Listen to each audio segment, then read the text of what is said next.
dy qytetarë të Kosovës, shtetasit me iniciale JP 41 vjeç dhe DM 64 vjeç, kanë mbetur të lënduar pasi një aeroplan i vogël sportiv është rrëzuar të premten në ujërat e liçenit të Mavrovës. Të lënduarit u dërguan në urgjencë në spitalin e Gostivarit, ka konfirmuar shërbimi rajonal i emergjencës në Tetov. Ata janë në gjendje të mirë shëndetësore, sipas informacioneve të para.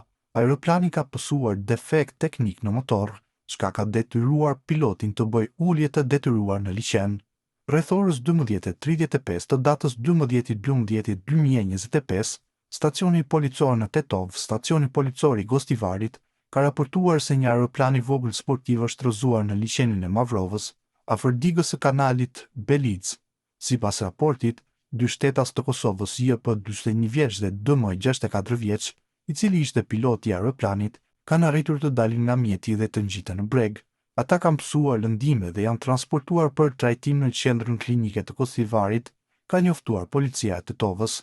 Policia e Mavrovës ka dalë menjëherë në vendngjarje në deklaratë dhanë oficerët se piloti ka thënë se ishte i detyruar të ulej në liçen për shkak të problemeve me motin, po